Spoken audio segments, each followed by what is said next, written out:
Today, I'll be examining a recent interview that Sean Hannity did with Donald Trump and Elon Musk, and I'll be examining different aspects of the psychology that helped to shape this relationship between Musk and Trump.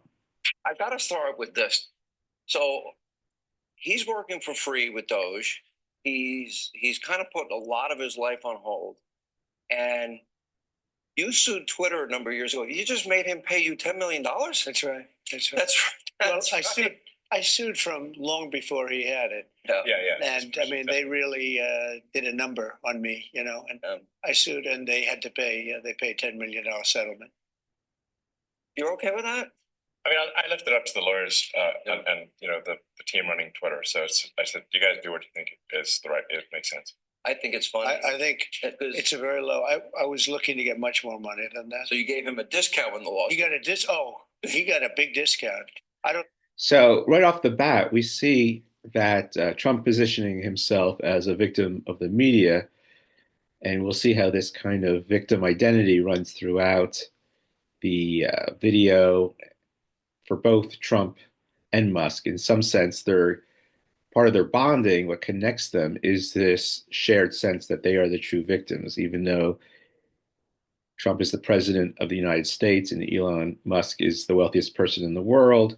They continually represent themselves as victims, which I'll look at later. But the first part is this idea that Trump gave Musk a good deal on the lawsuit settlement. And already we see this notion how Elon Musk profits from his relationship with Trump, and that there's this kind of quid pro quo going on between the two of them. And you have to question just the legality of that. He even knows about it. He's become one of your, if you read and believe the media, he's become one of your best friends. He's working for free for you. Well, I love the president. I just want to be clear about that. I don't care about that. I know. I love the president. You love the president. I think President Trump is a good man, and he's,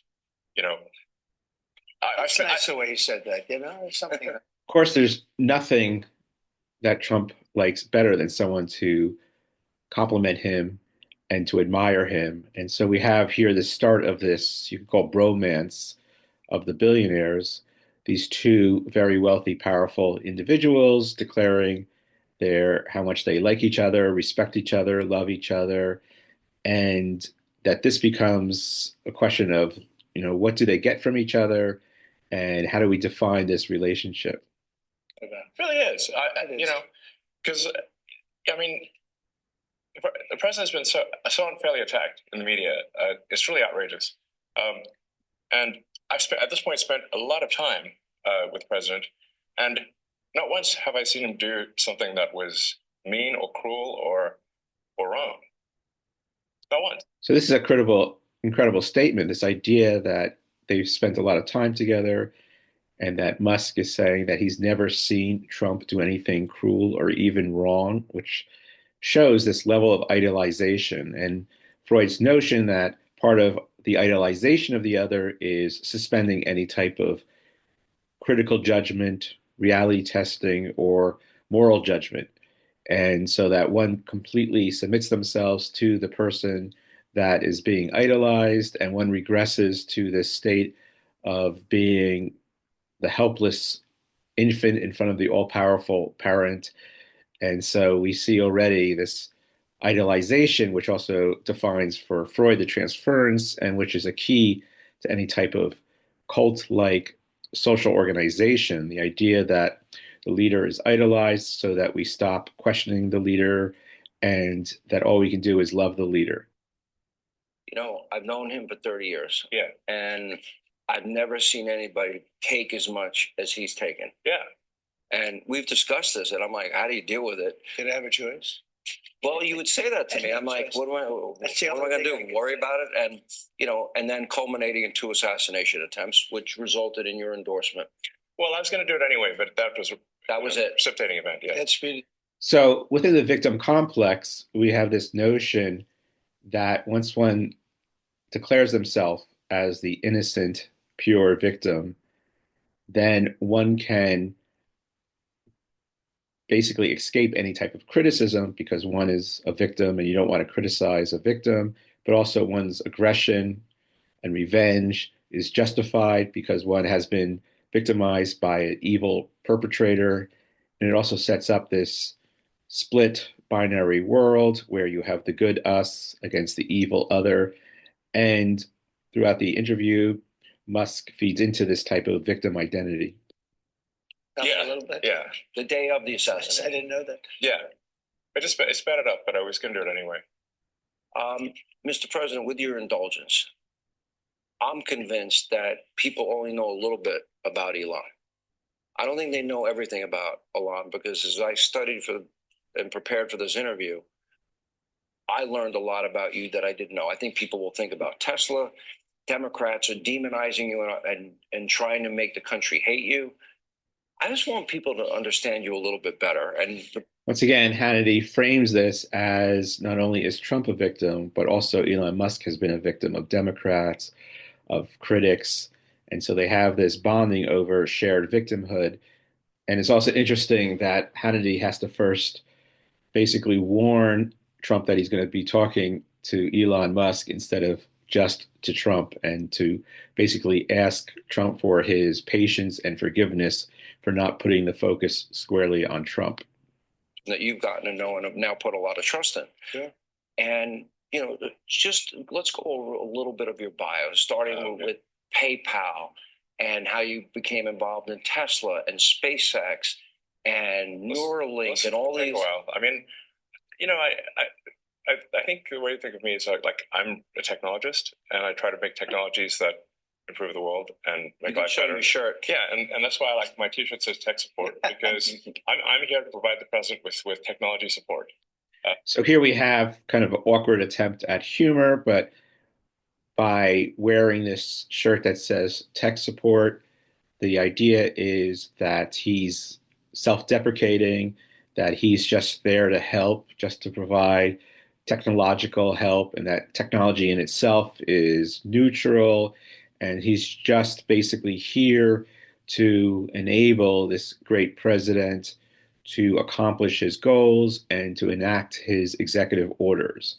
So here he is the kind of servant of Trump. He's representing himself, even though he is the wealthiest person in the world. He owns all these companies.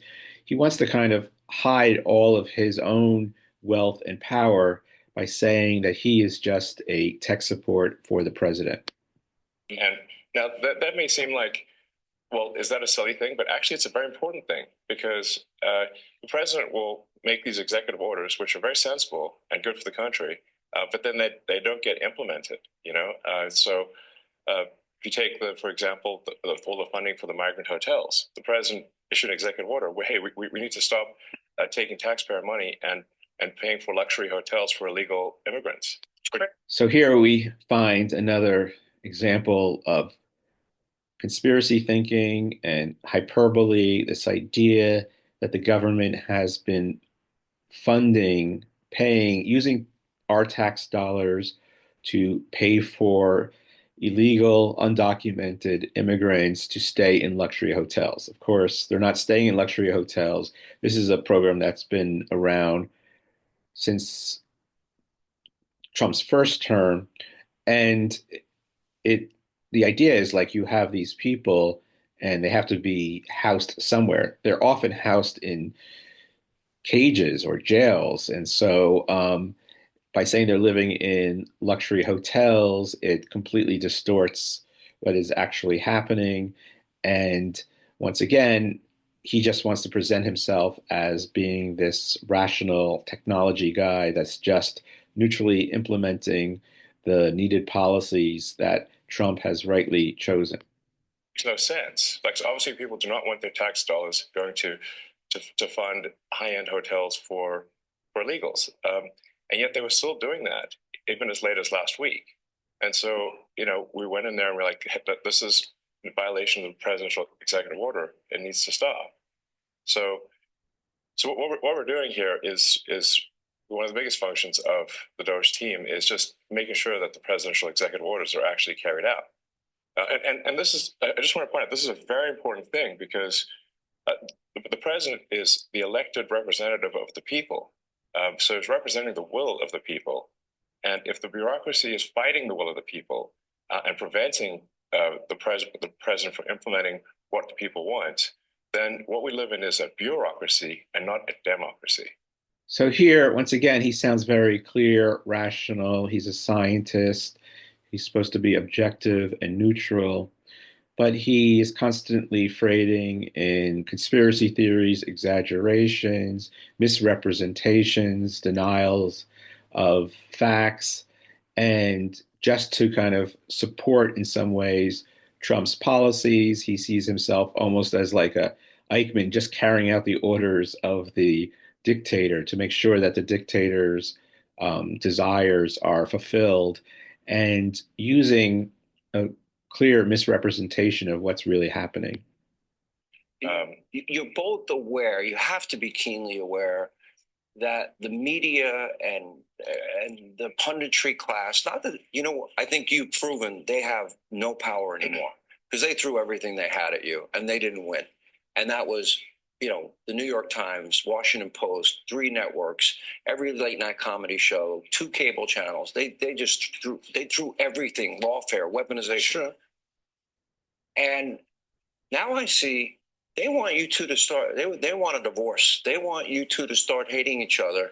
And they try, President Elon Musk, for example. It's interesting that he uses the term divorce, kind of indicating this male bonding, this bromance, this relationship between these two guys. And once again, focusing on the fact that Trump has been unfairly treated, and so has Musk, by the mainstream media, by the bureaucracy, by the deep state, by the government, and only a few sources of media like Fox News have told the truth, and that Trump, because he was elected, has shown that he's won, and all of these legacy establishment institutions have lost. You do know that they're doing that to you. Oh, I see it all the time. They tried it, then they stopped. That wasn't. They have many different things of hatred. Actually, Elon called me. He said, they're trying to drive us apart. I said, absolutely. They said, we have breaking news. Donald Trump has ceded control of the presidency to Elon Musk. President Musk will be attending a cabinet meeting tonight at 8 o'clock. And I say, It's just so obvious. They're so bad at it. I used to think they were good at it. They're actually bad at it, because if they were good at it, I'd never be president. Because I think nobody in history has ever gotten more bad publicity than me. I could do the greatest things. I get 98% bad publicity. So this is an incredible statement, of course, full of his usual exaggeration, this idea that no one has been mistreated more than him, that he could do a great thing and 98% of the media would be against him. Of course, this is an exaggeration. He's sitting at Fox News. They're more than 2%. And he gets other positive views from other media sources. But this just general idea, we have to ask ourselves, why do these incredibly powerful people, possibly the most powerful people in the world, why do they constantly want to represent themselves as victims? And I think part of it is they want to hide their power, and they want to demonize anyone who tries to resist their power. And they want to see themselves as good and innocent, and anyone who attacks them or questions them as evil, so that they can retain ultimate power. Outside of you and a few of your very good friends, it's like the craziest thing. But you know what I have learned, Elon? The people are smart. They get it. Yeah, they do. Actually. They get it. They really see what's happening. Yes. And at the end of here we have this usual gesture towards the people. Once again, this is kind of a right-wing populist move to say that even though this is the richest man in the world and the other guy is the most powerful person in the world, the people get us, the people support us. It's just the evil media, the evil Democratic Party, and the deep state that are against them. This interview, what I would like is I want people to know the relationship and know more about you. What is the relationship, Mr. President? Well, I respect him. I've always respected him. I never knew that he was right on certain things, and I'm usually pretty good at this stuff. He did Starlink. He did things that were so advanced and nobody knew what the hell they were. I can tell you in North Carolina, they had no communication. They were wiped out. Those people were, they had rivers in between land that never saw water. All of a sudden, there was a river and a vicious, like rapids. People were dying all over. They had no communication. They said, Elon Musk? And they didn't really know I knew him. I said, yeah. He said, could you get Starlink? It's like the first time I ever heard of it. I said, what's Starlink? A communication system. That's unbelievable. I have it. Yeah. And he said, I called him and I said, listen, they really need it. And he got like thousands of units of this communication, and it saved a lot of lives. He got it immediately, and you can't get it. I mean, you have to wait a long time to get it. But he got it to him immediately. And I said, that's pretty amazing. And I didn't even know he had it. So here we have this kind of idea that Musk is this amazing person who just cares about other people, uses technology to save other people.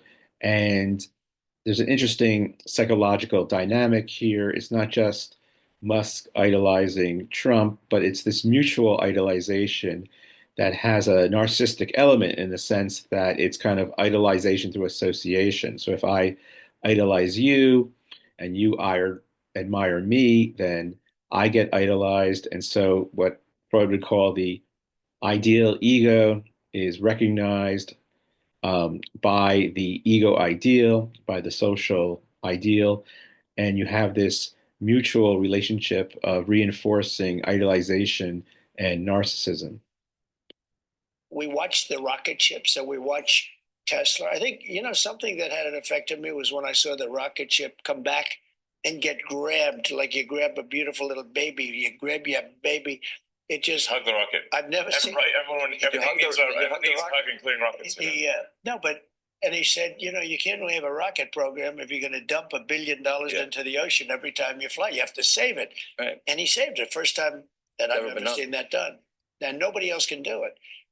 If you look at the U.S., Russia, or China, they can't do it, and they won't be able to do it for a long time. He has the technology. So one interesting things also about this narcissism and idolization is that Trump often applies it to the nation itself, and this idea that only we have this technology, China and Russia do not have this technology, we are therefore superior to every other country, and that technology has helped us gain this superiority. And so there is this relationship here between the United States and its development of technology and its attempt to be idolized by everyone else in the world. You learn, I wanted somebody really smart to work with me in terms of the country, a very important aspect, because he doesn't talk about it. He's actually a very good businessman. And when he talks about the executive orders, and this is probably true for. It's funny that he says, Trump says that Elon Musk doesn't talk about being a good business person, when in reality, that is what he mostly is. He's bought most of the companies that he currently runs. He's bought them, he's promoted them, he's gotten government support for them. He has become the richest person in the world ever. So it's kind of strange that he would be represented as a technologist first and a business person second, when in reality, he is a business opportunist who is going to profit greatly from his investment in Trump becoming president. And that's one of the things people fear the most, is that Musk is going to have all this access to information and agencies, and he's going to use it for his own benefit. Presidents. Yeah. You write an executive order and you think it's done. You send it out. It doesn't get done. It doesn't get implemented. They don't implement it. Maybe they're from the last administration, and they are in some cases. You try and get them out as fast as you can. I'm always interested when someone is talking and the other person is nodding in approval, and this kind of almost like cult-like acceptance and admiration, but also a way of legitimizing what the other person is saying, even if what they're saying is untrue or completely irrational. having the other person there nodding his head, and on top of it, having the journalist Hannity, instead of asking tough questions or being critical or finding inconsistencies, he's mostly actually just praising both of them and showing his admiration. So we have this kind of three-way admiration society reinforcing itself. And what Freud said for any type of like cult or group structure, mass structure, you have this idea of identification and that people have to constantly signal how they not only idolize each other, but they also identify with each other. And by constantly nodding, and approving of what is being said, you get this reinforcement of the underlying idolization. But I could, as soon as he said that, I said, that's interesting. You write a beautiful executive and you sign it and you assume it's going to be done, but it's not. What he does is he takes it, and with his 100 geniuses, he's got some very brilliant young people working for him that dress much worse than him. Actually, Yeah, they dress in just t-shirts. You wouldn't know they have 180 IQ. Wait a minute. So what he's your tech support. No, he is. I actually but literally he's am much tech more support. than that. I Yeah. literally am tech support though, but He gets it done. He's a leader. Yeah. He really is. He gets it done. You get a lot of tech people, and you have people they're good with tech, but he gets it done. I said in real estate, you had guys that would draw beautiful renderings of a building, and they'd draw the rendering. It would be great, and you say, "Great, when are you starting?" But they were never able to get it built. They couldn't get the financing. They couldn't get the approvals. It would never get done.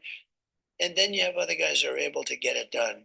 They could just get it done. That was So Trump is always kind of using these metaphors and analogies, and especially comparisons to his own business and his own life, to basically here he's arguing that just like you want someone to not only draw up the plans for building something, but you want them to actually build it. And that what he sees is that he draws up these plans, the executive orders, and normally the bureaucracy or the deep state will stop those plans from being enacted.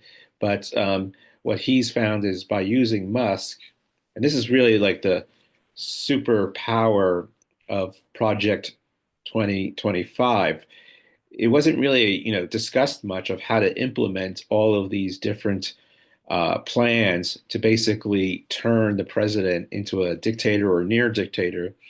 But what we didn't really expect was that Trump would turn to Musk in order to help dismantle the government and realize this dream that's been around ever since Reagan said the government is not the solution, it's the problem. This kind of idea that the best way to justify cutting taxes for the wealthy is to cut government programs.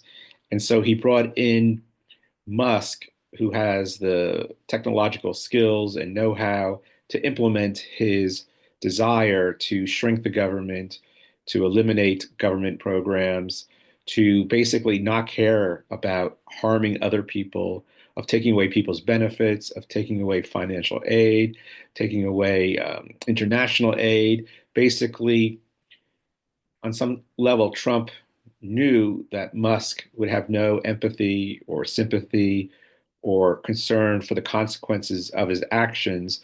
And so Trump is using Musk in order to enact some of his most dangerous and destructive policies. real estate. Same thing in this. He gets it done. So when he said that, he said, when you sign these executive orders, a lot of them don't get done, and maybe the most important ones. And he would take that executive order that I'd sign, and he would have those people go to whatever agency it was.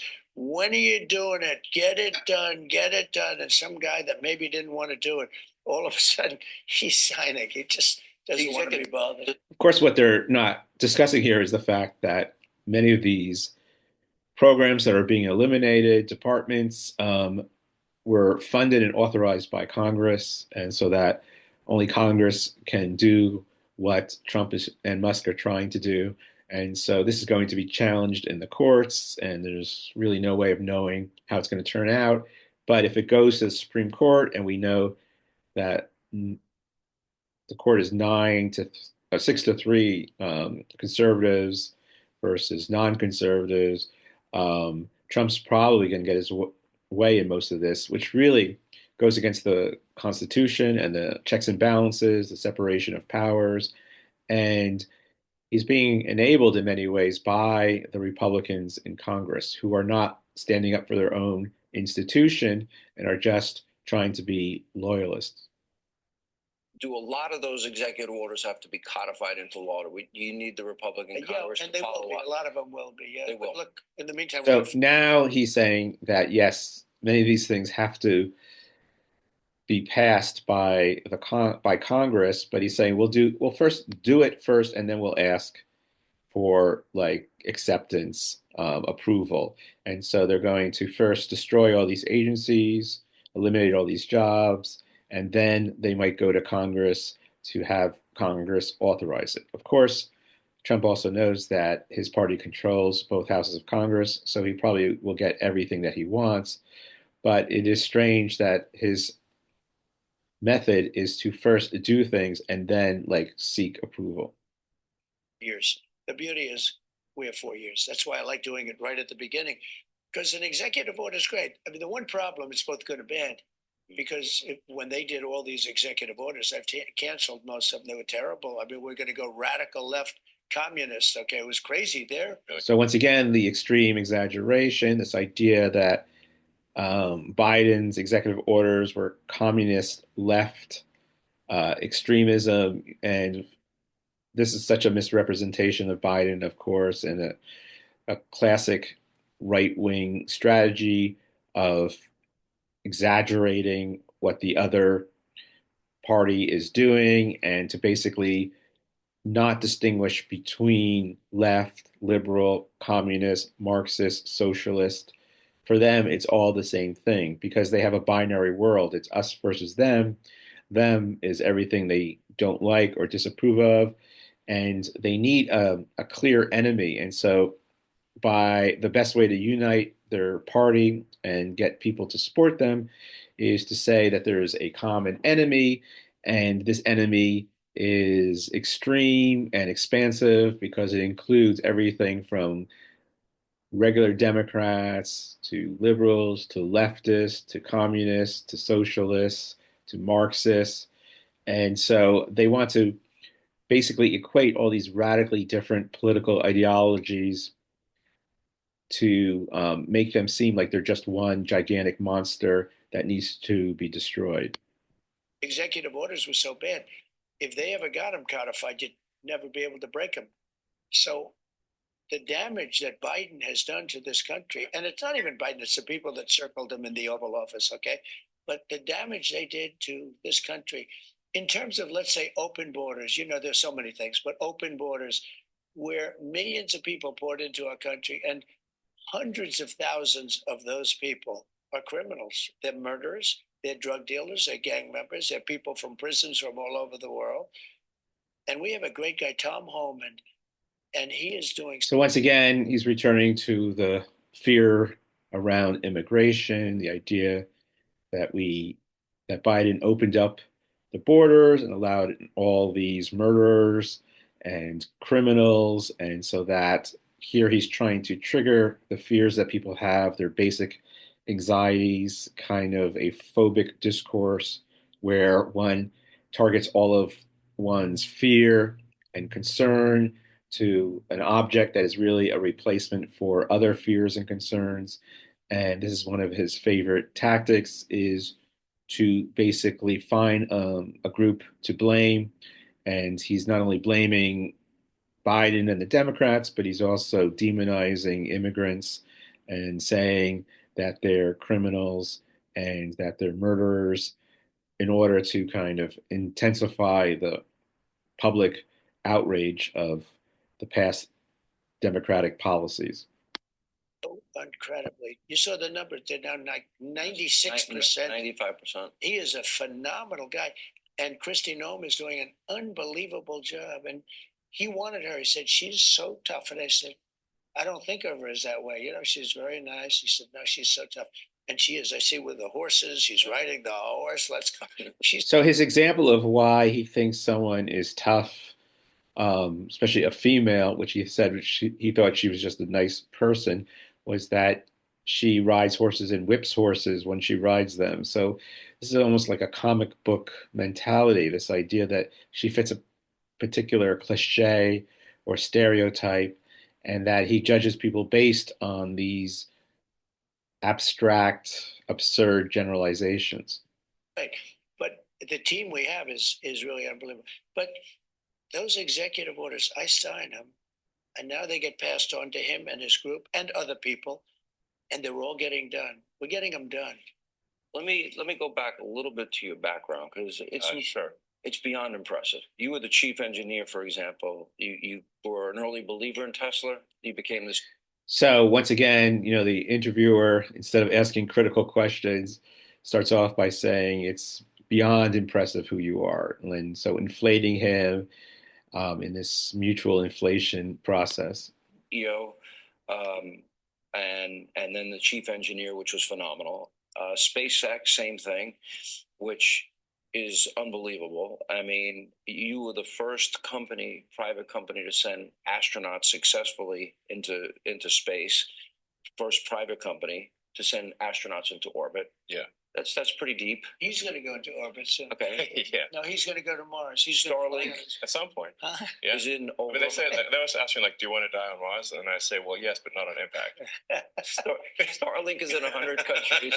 This is going to be hard. I feel like I'm interviewing two brothers here. You go ahead. So once again, now pointing out how much they like each other. It's like interviewing two brothers. He actually got Trump to laugh. Trump doesn't usually laugh much at what other people say. So highlighting this kind of delusional relationship. You could almost call it a folie à deux, these two people sharing delusions. And once again, one of the delusions that's being presented here is this idea that Elon Musk is this incredible self-sacrificing person who's going to save the world. He's going to perform miracles. He's going to allow blind people to see and lame people to walk. He's kind of like a messiah or a Jesus figure, the way he's being presented.